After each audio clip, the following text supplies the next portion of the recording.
কলিতাসকল হৈছে উত্তৰ-পূব ভাৰতৰ অসমৰ এটা হিন্দু জনগোষ্ঠী বা জাতি। কলিতাসকল সাধাৰণ বা অসংৰক্ষিত শ্ৰেণীৰ অন্তৰ্গত। কলিতা জনগোষ্ঠীটোক এফালে কেওট আৰু আনফালে গণক আৰু ব্ৰাহ্মণৰ মাজৰ এটা জনগোষ্ঠী বুলি অসমীয়া সমাজত মান্যতা প্ৰদান কৰা হয়। এছ. এল. বৰুৱাৰ দৰে বুৰঞ্জীবিদৰ মতে ১১ শতিকাৰ ধৰ্মপালৰ শাসনকালত কলিতাসকলে উত্তৰ আৰু পূব ভাৰতৰ পৰা অসমলৈ প্ৰব্ৰজন কৰিছিল বুলি ধাৰণা কৰা হয়। কলিতাসকলক বৰ্তমানৰ হিন্দু মত কৰ্মগত পেছাদাৰী বৰ্গমূলক উত্থানৰ আগতে অসমলৈ আগমন ঘটিছিল বুলি পণ্ডিতসকলে কয়।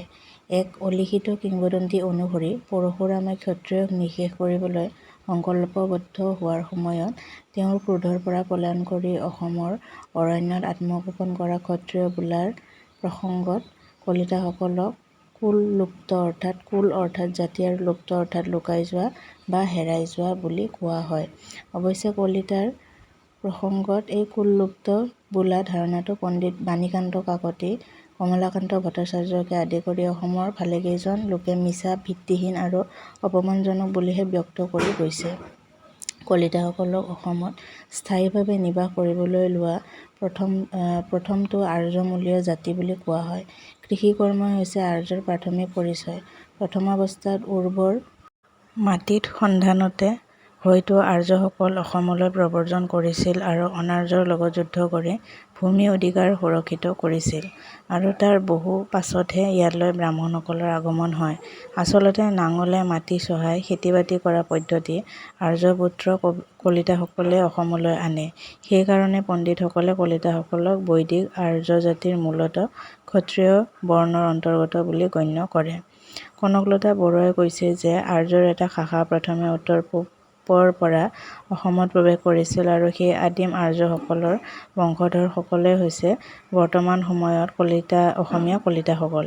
এওঁলোকে হৈছে একমাত্ৰ পূৰ্ব-বৈদিক আৰ্যজাতি যি সৰ্বপ্ৰথমে অসমলৈ আৰ্য সংস্কৃতি কঢ়িয়াই আনিছিল। মাধুৰ্যমণ্ডিত বৰুৱাৰ মতে খ্ৰীষ্টপূৰ্ব ৩১৯২ চনত আলপাইন গোষ্ঠীয় কলিতাসকলে বৰ্তমানৰ সময়ৰ ৰজা জলপৰ সহায় আৰু আশ্ৰয় লৈ প্ৰথম কলিতা ৰাজ্য প্ৰতিষ্ঠা কৰিছিল। খ্ৰীষ্টপূৰ্ব ২০১১ চনৰ শেষৰ ফালে কলিতা ৰাজ্য ব্ৰহ্মপুত্ৰৰ দক্ষিণ উপত্যকালৈকে বিস্তৃত হৈছিল। হিমাচল প্ৰদেশৰ কুল্লু উপত্যকা বা কুলুত বংশৰ পৰা অহাৰ বাবে প্ৰাচীন অসমত এই ক্ষত্ৰিয় জাতিটো কলিতা নামেৰে জনাজাত আছিল। কলিতাসকল হৈছে অসমৰ বিশেষকৈ ব্ৰহ্মপুত্ৰ উপত্যকাৰ প্ৰাচীনতম আৰু সৰ্ববৃহৎ জনগোষ্ঠী। প্ৰখ্যাত বুৰঞ্জীবিদ পদ্মনাথ গোহাঞিবৰুৱাদেৱে তেখেতৰ অসম বুৰঞ্জীত এই কথা স্পষ্ট কৰি কৈ গৈছে যে কলিতাসকল অসমৰ আটাইতকৈ পুৰণিকলীয়া আদিবাসী। নৰক, ভগদত্ত আৰু ৰজাসকল কলিতাসকলৰ আদিপুৰুষ আছিল। ৰামমোহন নাথৰ দ্য বেকগ্ৰাউণ্ড অৱ আছামিজ কালচাৰেলত উল্লেখ কৰা অনুসৰি ২৪জন নৰকৰ ভিতৰত প্ৰথম নৰকৰ সময় আছিল খ্ৰীষ্টপূৰ্ব ২২০০ পৰা খ্ৰীষ্টপূৰ্ব ২১৬৯। দ্বিতীয়ৰ পৰা ত্ৰিবিংশতিতম নৰকৰ সময় আছিল খ্ৰীষ্টপূৰ্ব ২১৬৯ পৰা খ্ৰীষ্টপূৰ্ব ১৫০৯। শেষৰজন নৰকৰ সময় আছিল খ্ৰীষ্টপূৰ্ব ১৫০৯ পৰা খ্ৰীষ্টপূৰ্ব ১৪৪৯ আৰু তেওঁৰে পুতেক আছিল ভগদত্ত।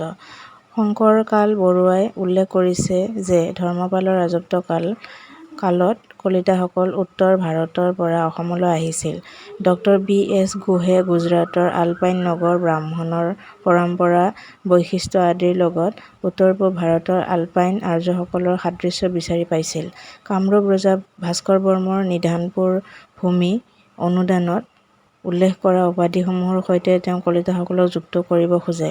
১৫ পৰা ১৬ শতিকাৰ কলিতাসকলৰ অসমত এখন নিজস্ব স্বাধীন দেশ আছিল।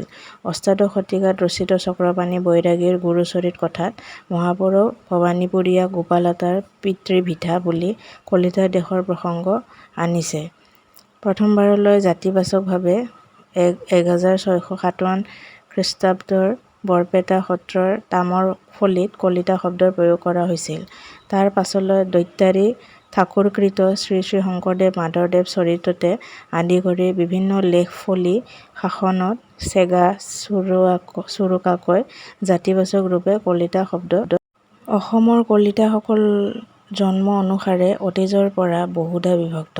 কামৰূপত শাসন কৰা কলিতাসকলে শংকলাদি, বৰ্মন, পাল আদি শাসকসকলে নিজক ক্ষত্ৰিয় বুলিছিল। বৰ্মন শাসনৰ পাছত কামৰূপত কলিতা বাৰভূঞাসকলে কৰতলীয়া প্ৰান্তীয় এলেকাৰ শাসক হিচাপে নিজক ক্ষত্ৰিয় বুলিছিল। কলিতাসকলে ৰজা ভাস্কৰ বৰ্মাৰ দিনত উত্তৰ ভাৰতৰ পৰা আহূত বিশেষকৈ ৰাজকাৰ্যত সহায়ৰ বাবে নিয়োজিত কায়স্থ পদবীত অধিষ্ঠিত হোৱা কলিতা জাতিৰ লোকসকলে পুৰুষানুক্ৰমে নিজকে কায়স্থ বুলি চিনাকি দিবলৈ ল'লে। কামৰূপী লিপিৰ উদ্ভৱ হৈছিল কলিতাসকলৰ হাততে। কলিতাসকলৰ যিটো থোলে ধৰ্মীয় আৰু মাংগলিক অনুষ্ঠানৰ পৌৰোহিত্য কৰি পৰিচালনাৰে আগুৱাই নিলে, ত্ৰয়োদশ শতিকাত উত্তৰ ভাৰতীয় কায়স্থসকলৰ ভূখণ্ডটোলৈ অহাৰ পূৰ্বে সেই থোলটোৱে কায়স্থৰূপে পৰিচিত হৈছিল। পৰৱৰ্তী পৰ্যায়ত ধৰ্মৰ গুৰি ধৰাৰ সমান্তৰালভাৱে সংস্কৃত পুথি সমূহ ভাষান্তৰ কৰি ৰচনা কৰাৰ কামটোতো এই লোকসকল নিয়োজিত আছিল।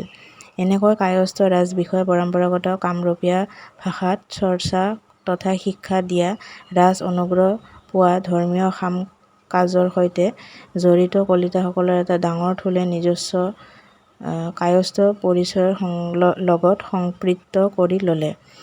অতীতত কোচ ৰজাসকলে কলিতা জাতিৰ পৰাই ৰাজপুৰোহিত নিৰ্বাচন কৰিছিল।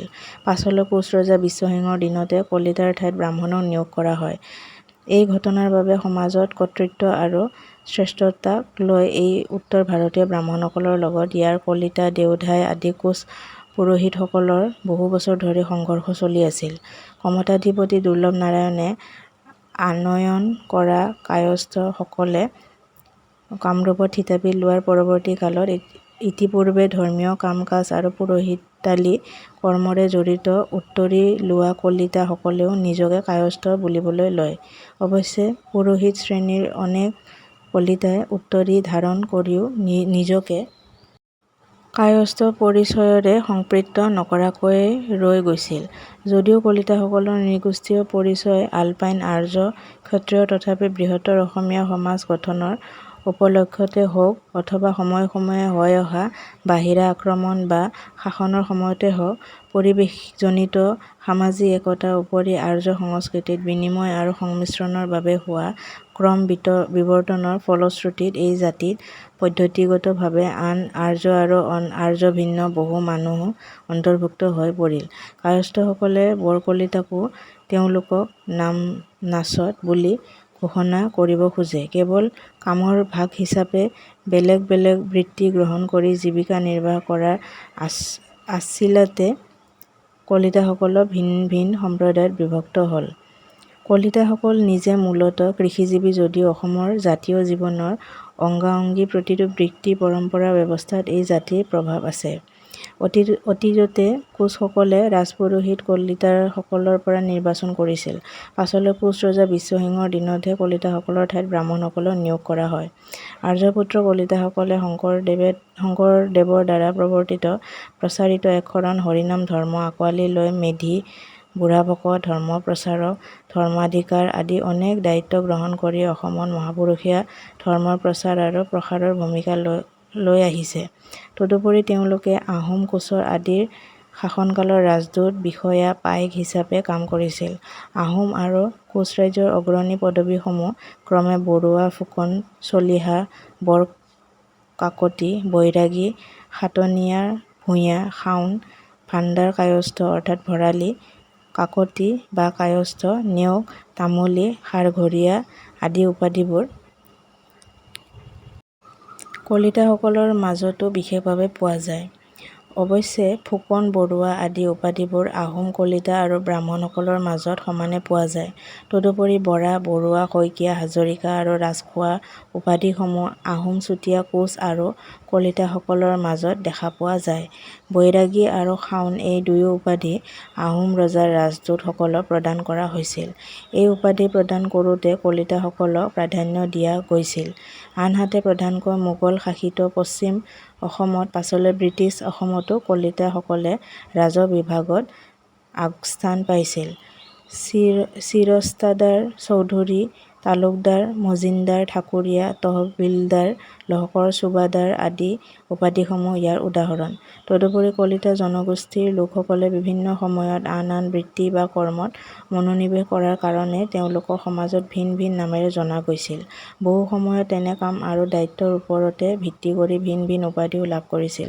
বৰ্তমান ব্ৰহ্মপুত্ৰ উপত্যকাত বসবাস কৰা কলিতাসকলে প্ৰায় ৯৩টা উপাধি ব্যৱহাৰ কৰে।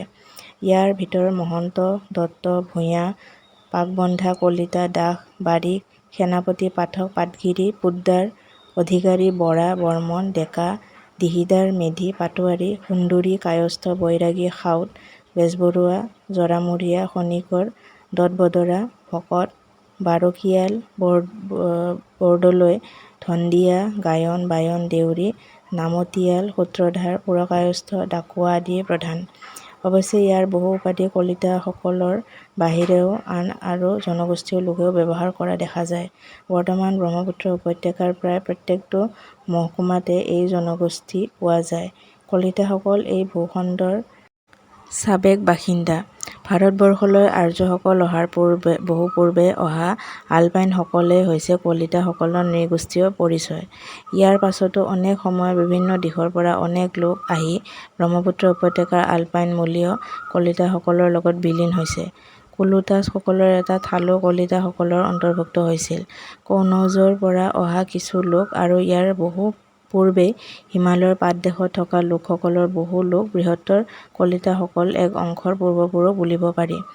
পণ্ডিত ড বাণীকান্ত কাকতিদেৱে কলিতা এক জাতি বুলি অভিহিত কৰিছিল। এই জাতিৰ অন্তৰ্গত দুই সম্প্ৰদায় আছে, তাৰ ভিতৰত বৰ কলিতা আৰু সৰু কলিতা। কিন্তু কলিতাসকলৰ মাজতে বহু শ্ৰেণীবিভাগ আৰু উচ্চ-নীচ ভেদাভেদ আহিল। এনেকুৱা ভেদাভেদৰ কবলত পৰি কলিতাসকলৰ মাজত কিছু সম্প্ৰদায় বিভাজিত হ'ল। কেৱল কামৰ ভাগ হিচাপে বেলেগ বেলেগ বৃত্তি গ্ৰহণ কৰি জীৱিকা নিৰ্বাহ কৰাৰ আচিলতে কলিতাসকলক ভিন ভিন সম্প্ৰদায়ত বিভক্ত কৰা হ'ল। এওঁলোকৰ কিছুমান আকৌ ভাৰতীয় সংবিধানৰ জাতিভিত্তিক সংৰক্ষণ ব্যৱস্থাৰ আওতাত অন্যান্য পিছপৰা শ্ৰেণী অন্তৰ্ভুক্ত কৰা হ'ল। কিন্তু একেই জীৱনশৈলীত গৰিষ্ঠ সংখ্যক কলিতা লোক সাধাৰণ জাতিৰ আওতাত থাকি গ'ল। কলিতাসকল মূলতঃ কৃষিজীৱী আছিল আৰু ব্ৰহ্মপুত্ৰ উপত্যকাৰ সকলো ধৰণৰ খাদ্য-শস্যৰ উৎপাদনত আছিল এওঁলোক। খেতিৰ বাবে প্ৰয়োজনীয় সঁজুলিসমূহ এওঁলোকেই নিজে তৈয়াৰ কৰি লৈছিল। লোকসংস্কৃতিৰ ক্ষেত্ৰতো কলিতাসকল চহকী আছিল। কলিতাসকলৰ নিজা লোকবাদ্য, লোকনৃত্য, লোকাচাৰ, খাদ্যাভ্যাস, খেল-ধেমালি, গৃহ-নিৰ্মাণ প্ৰণালী, লোকবিশ্বাস আৰু পৰম্পৰা আছে। ভঠেলি আৰু মহোহো উৎসৱ হৈছে কলিতাসকলৰ দুটা উল্লেখযোগ্য উৎসৱ। ইয়াৰ উপৰিও এওঁলোকৰ মাজত নিৰ্দিষ্ট কিছুমান পূজা-পাতল আৰু ধৰ্মীয় বিশ্বাস আছে। জয়পুৰীয়া কলিতা সমাজত থকা কালী পূজা ইয়াৰ এক উৎকৃষ্ট উদাহৰণ। কলিতাসকলৰ নিজস্ব এক জুপুৰি ঘৰৰ আৰ্হি আছিল। বাঁহ, কাঠ, বেত, ইকৰা, খাগৰি, খেৰ আদিৰে ঘৰ সজা কামৰ লগতে বৃহৎ শিল্প আৰু নৌকা শিল্পৰ কামতো এই কলিতাসকলে জড়িত। ঘৰৰ বাৰীৰ চাৰিওফালে 4টা খাল খান্দি ঢাপ মাৰি লোৱাটো কলিতাসকলৰ নিয়ম।